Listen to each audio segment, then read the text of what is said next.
Les images de Raila Odinga, 77 ans, portant à la Cour suprême son recours contestant le résultat de la présidentielle du 9 août au Kenya, ont suscité des réactions mitigées sur les réseaux sociaux.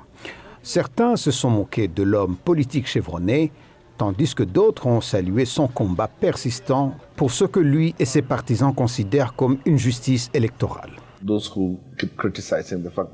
Ceux qui ne cessent de critiquer le fait que Raila dépose des recours sont ceux qui voudraient faire du mal et espérer qu'il n'y ait pas de responsabilité pour eux. Ce qu'ils veulent faire, c'est créer une atmosphère d'impunité où ils n'auront jamais à rendre des comptes.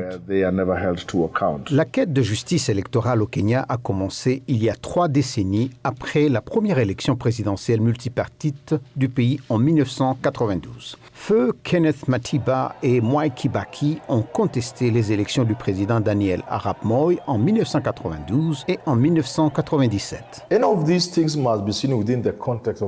Toutes ces choses doivent être vues dans le contexte de la lutte pour la démocratie, les droits de l'homme et le bien général du pays. Les petits progrès que nous avons réalisés au fil des ans sont dus à des choses de cette nature. Donc, quand Matiba va au tribunal, quand Kibaki va au tribunal, vous essayez d'améliorer et d'étendre les frontières de la démocratie.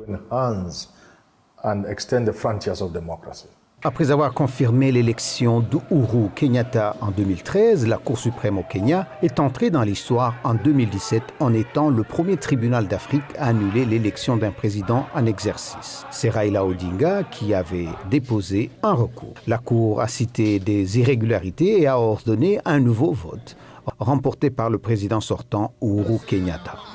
Aujourd'hui, après avoir perdu de justesse les élections de cette année, Odinga est de retour devant la Cour suprême pour la 3e fois consécutive.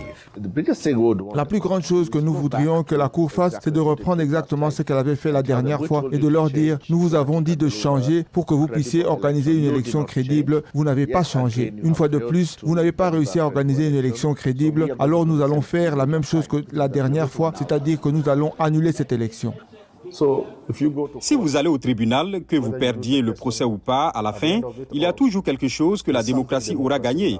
Il y a quelque chose que le pays aura gagné. Et c'est ainsi que nous devons voir la lutte d'un certain Raila Amolo Odinga. Le recours à la Cour suprême cette année marque un autre chapitre de l'histoire électorale du Kenya. Selon les analystes, quelle que soit la décision de la Cour dans les quelques jours, les Kenyans seront toujours gagnants sur le long terme.